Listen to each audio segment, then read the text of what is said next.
کہ آج کل انٹرنیشنل طرح کے بھکاری لانچ ہو رہے ہیں. آپ بھی کنفیوز رہتے ہوں گے یار ہم کن کو پیسہ دیں کن کو نہ دیں, کن کو دینے میں گناہ ہے کن کو دینے میں ثواب ہے. آپ صلی اللہ علیہ وسلم کے پاس ایک صحابی آئے, ایک شخص آیا اور آ کے مانگنے لگا. تو آپ صلی اللہ علیہ وسلم نے اس سے پوچھا تمہارے پاس کیا ہے, کچھ تمہارے پاس ہے کھانے پینے کے لیے کوئی چیز ہے کہ نہیں ہے؟ تو اس نے کہا یا رسول اللہ صلی اللہ علیہ وسلم ہمارے پاس کوئی چیز کھانے کے لیے موجود نہیں ہے اور نہ ہی گھر میں کوئی چیز استعمال کرنے کے لیے ہمارے پاس ہے, لیکن ایک پیالہ ہے جس میں جو ہم لے کے آتے ہیں یا کہیں سے مل جاتا ہے تو بس ہم میاں بیوی اس پیالے میں کھا لیتے ہیں. تو آپ صلی اللہ علیہ وسلم نے فرمایا کہ جاؤ اس پیالے کو لے کے آؤ. آپ نے نہیں کہا کہ بھائی یہ پیالہ لے کے آ جائے گا تو یہ کھائے گا کہاں سے, آپ نے کہا اس پیالے کو لے کے آؤ.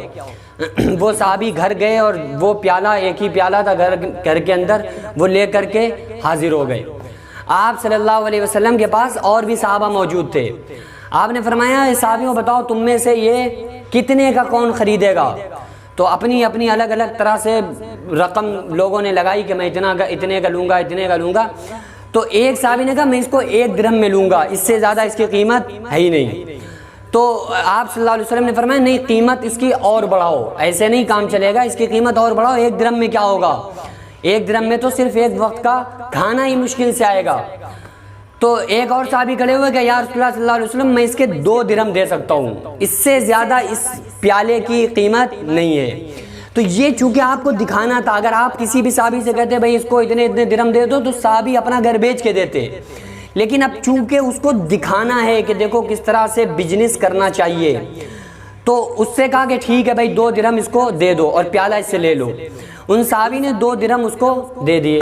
آپ صلی اللہ علیہ وسلم نے فرمایا کہ اے شخص جاؤ اس میں سے 1 درہم سے کچھ کھانے کے لیے لے لو اور اپنے کھانے کا انتظام کر لو, اور 1 درہم سے جا کے کلاڑی خرید کے لے کے آؤ, بید لے کے آؤ, اور وہ جو کلاڑی ہوتی ہے نا لکڑی کاٹتے ہیں کب وہ لے کر کے آؤ. تو یہ صحابی گئے کچھ کھانے کے لیے لیا اور گھر میں دیا اور کلاڑی لے کے اس کا بید لے کے آپ صلی اللہ علیہ وسلم کی خدمت میں حاضر ہو گئے.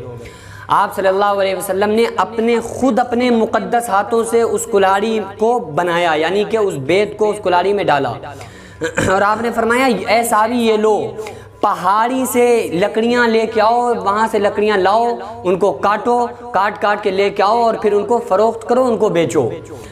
تو تقریباً 10-12 دن ہی گزرے تھے, وہ صحابی آئے اور آ کر کہا یا رسول اللہ صلی اللہ علیہ وسلم اللہ کا شکر ہے, آپ کی دعا ہے, آپ کے صدقے میں اللہ تبارک و تعالیٰ نے اتنا نوازا کہ آج میرے پاس کھا پی کے 15 درہم میں نے جمع کر کے رکھے ہوئے ہیں. تو 10 سے 12 دن میں, کیونکہ آج کل یہ جو بھکاری چل رہے ہیں نا یہ خاندانی پیشہ بن چکا ہے ان لوگوں کا کہ بھائی ہمارے باپ دادا ہٹے کٹے مشٹنڈے مانگتے چلے آ رہے ہیں اور اولادیں بھی کیا کر رہی ہیں, وہی مانگ رہی ہیں. تو یہ خاندانی ایک رسم و رواج ریت چلی آ رہی ہے کہ ریت ہے ہمارے خاندان کی, کاروبار کیا ہے مانگنا. جیسے ایک باپ پیر ہوتا ہے تو بیٹا بھی کیا بنے گا, پیر بنے گا. باپ اگر مزدور ہے تو امکان یہ ہے کہ بیٹا بھی مزدور بنے گا. تو اگر باپ فقیر ہے مانگ رہا ہے, ایک فقیر ایک دوسری قسم کا ہوتا ہے, وہ ایک اعلیٰ قسم کا ہوتا ہے, وہ والا فقیر مت سمجھنا. یہ والے جو مانگنے والے یہ جو بھکاری ہیں تو یہ ان کے خاندانی ریت ہوتی ہے کہ ہمارے باپ دادا مانگتے چلے آ رہے ہیں اور ہم بھی مانگیں گے. تو یہ بھی آپ کو اللہ کے نبی صلی اللہ علیہ وسلم نے پورا معاملہ اس میں سمجھا دیا کہ آپ کا مقصد ہے ہیلپ کرنا, ایسا بھی نہیں کہ آپ اس کو ماریں پیٹیں کہ بھائی تو کہاں سے آ گیا, تجھے دینا تو ثواب نہیں ہے, تو کہاں سے آ گیا. مارنا پیٹنے کی بھی اجازت نہیں ہے, لیکن اس کو محبت سے سمجھاؤ کہ بھائی یہ کام تم کر لو.